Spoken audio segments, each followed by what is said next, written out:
Welcome back, everyone. This is part 2 in our series on presenting your research. We're going to be talking about writing NLP papers, and this will hold both for this course and for papers that you might write in general. Here's the outline of a typical NLP paper. This is not required in terms of its structure, but it is kind of freeing to know that if you follow roughly this structure, you'll be in line with the norms of the field, and your readers, and especially your conference reviewers, might have an easier time navigating the ideas. We're almost always talking about a 4 or 8 page, 2-column paper where references are not counted toward this page total. And we're thinking about papers that typically have these components. For an 8-pager, you'd have your opening page with the title and abstract and then the intro. The intro might dribble on to page 2, and then you're probably going to have your related work section. After that, you're going to be starting in on the heart of the paper. You might introduce your task and the associated data, then your models, then your methods and results, which could be a kind of no-nonsense reporting of the results, close with some analysis, and then a very short conclusion. These aren't very long papers, so a short conclusion is fine. For a 4-pager, which is another common format, you just kind of compress all of this, and you might hope that you can devote much less space to related work for the sake of just explaining your own ideas. But fundamentally, it's the same structure.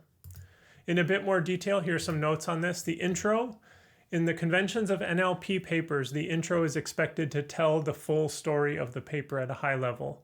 And indeed, the abstract tells an even higher level, complete story. The intro is one layer down, and by the time the reader is done with the intro, they essentially know exactly what the paper is going to do, and it's all over but the details. So the intro is a kind of microcosm. Related work. This is meant to contextualize your work and provide insights into major relevant themes of the literature as a whole. Use each paper or theme as a chance to articulate what is special about your paper. So I find it helpful to think about this in a kind of templatic format where each subsection or paragraph of my related work section is going to raise some kind of topical issue or question. Once I've done that as the first sentence of the paragraph, then I just more or less list out, maybe with some color, the individual papers that fall under that topical heading. And then I close the paragraph with an explanation of how those ideas relate to the ideas for the current paper, how the ideas from my paper complement what's in the literature, or conflict with it, or extend it, or whatever else it is. I try to articulate that so that the whole effect is to raise some crucial topics for your area, help the reader understand what those topics are, and then always explain how the current ideas relate to that whole messy context. So the related work is a chance to, of course, cite everyone so that no one feels upset about being excluded, but also to contextualize your ideas in this very useful way. Data. This will likely be a very detailed section if the data sets are new or your task is new, or the data is unfamiliar or you're casting things in an unfamiliar way. This could be a much shorter section if it's a familiar data set and familiar task structure. Then your model, by which I really mean the essence of your ideas. You might not have a model per se, but presumably you have some core ideas that you are pursuing and evaluating. This is your chance to flesh out exactly what those ideas are like. You can use your prior work section to kind of contextualize and amplify, and with luck, the related work really helped us understand why you're doing the modeling or analysis work that you're doing. Then the methods. This would be like your experimental approach, including metrics, baseline models, and other things like that. You're probably going to be short on space, and so you can start using appendices for things like hyperparameter optimization choices, other small details about compute, and so forth, so that you can keep the main paper devoted to the real essence of the narrative. Then results, and I think it's best if this is a kind of no-nonsense description of what is in the results tables or in the results figures and how that kind of basically relates to the previous sections. Then you can open things up a little bit when you do analysis. This can be discussion of what the results mean, what they don't mean, how they can be improved, what the limitations are, and so forth, right? And so the nature of this section will depend a lot on the nature of your modeling effort and the nature of your results. For papers that have multiple experiments with multiple data sets, maybe even multiple models, it can help to repeat that methods results analysis thing, or even data methods results analysis, in separate subsections so that we get kind of self-contained units of experimental reporting. And then you might have a final analysis or discussion section that weaves them all together and reconnects with the ideas from your intro and related work. And then finally, a conclusion. You again want to quickly summarize what was in the paper in a way that's not unlike what you did in the abstract, I'm guessing. There is one nice opportunity here, though, which is to chart out possible future directions and questions that you left open and so forth, things that people might pursue as next steps. So you at least get to have a kind of forward-looking, more expansive final few sentences of the paper. I thought I would just offer a scattering of interesting advice about scientific writing, things that you could mull over. Let's start with this nice kind of deconstruction from the NLPer Stuart Schieber. And he's fundamentally arguing for the rational reconstruction approach. He contrasts that first with the continental style, in which one states the solution with as little introduction or motivation as possible, sometimes not even saying what the problem was. I think here he means to be criticizing continental philosophers like Derrida, but that's just my guess. Readers of papers like this will have no clue as to whether you are right or not without incredible efforts in close reading of the paper, but at least they'll think you're a genius. I think he means that somewhat ironically, we should strive not to write papers in this mode. Kind of at the other extreme is what he calls the historical style. This is a whole history in the paper of false starts, wrong attempts, near misses, redefinitions of the problem. This is better than the continental style because a careful reader can probably follow the line of reasoning that the author went through and then use this as motivation, but the reader will probably think you're a bit addle-headed. And in general, these papers are also very difficult to read because it's hard to discern what was important and what wasn't.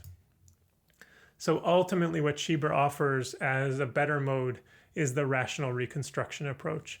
You don't present the actual history that you went through, but rather an idealized history that perfectly motivates each step in the solution. The goal in pursuing the rational reconstruction style is not to convince the reader that you're brilliant, or addle-headed for that matter, but that your solution is trivial. It takes a certain strength of character to take that as one's goal. The better written your paper is, the more readers will come away thinking, that was very clear and obvious. Even I could have had those ideas. It feels paradoxical, but it is the best mode to operate in. Sometimes people feel a tension here between the rational reconstruction approach and my call elsewhere in these lectures to really disclose as much as you can, to be open and honest about what you did. If you start to feel that tension, I would encourage you to use the appendices to really enumerate every false start, possibly as a list, so that someone who is really trying to figure out what happened has all the information they need. That will allow you to, in the paper, tell a story that will reach the maximum number of people and feel informative, feel like progress, and so forth. I also like this hint on mathematical style from David Goss. This is a document that's full of advice, a lot of it about how to format math equations in LaTeX. But fundamentally, his advice is have mercy on the reader. And one part of that is to just have your reader in mind, to write your own paper as though you were someone consuming the ideas for the first time and think, what information would you need? What could be left out? And in general, what would help most in terms of conveying the ideas to that hypothetical reader? Cormac McCarthy, the novelist, also has an outstanding piece linked at the bottom here, full of advice for scientific writers. I think Cormac McCarthy actually hangs out with lots of scientists at the Santa Fe Institute, and he's probably learned a lot about how they work. Here's one piece of advice that I'd like to highlight. Decide on your paper's theme and 2 or 3 points you want every reader to remember. This would be stuff that you would put in the intro and maybe structure the intro around these ideas. This theme and these points form the single thread that runs through your piece. The words, sentences, paragraphs, and sections are the needlework that holds it together. If something isn't needed to help the reader to understand the main theme, omit it. I find this wonderfully clarifying. Once I have figured out what my 2 or 3 main points are, and I have sketched them at least in the intro, then as I'm writing and as I'm deciding on experiments to run or to neglect, I'm always thinking about whether or not they serve those main points. And that helps me a lot with decision making, and it helps me a lot with actually just writing these papers in a way that I hope is relatively clear. This strategy will not only result in a better paper, but it will be an easier paper to write, as I said, since the themes you choose will determine what to include and exclude and resolve a lot of low-level questions about the narrative. And then the final piece of advice I wanted to offer here in general is advice from Patrick Blackburn. This is actually about giving talks, and I'll mention it later, but I think it applies to any kind of scientific communication. The fundamental insight, where do good talks or papers come from? It is honesty. A good talk or a good paper should never stray far from simple, honest communication. I have that phrase in mind all the time as I do my research, and I find it wonderfully clarifying and exciting to see. To round this out, I thought I would just mention 2 papers that I find to be exceptionally well written. I can think of lots of papers like this. I in fact have a longer list at that papers.md document in the course code repository, but I thought it would be fun to highlight 2, and I've given the links here. The first is the Elmo paper, Deep Contextual Word Representation. I like pretty much every aspect of this paper. The intro does a great job of contextualizing the results and beginning to motivate the core idea behind contextual representation and pre-training. The actual model is presented with real clarity. You get all the notation that you need about how it's structured. It's a bit dense, but I think that's a consequence of a very complicated model, so I think I'm fine with that.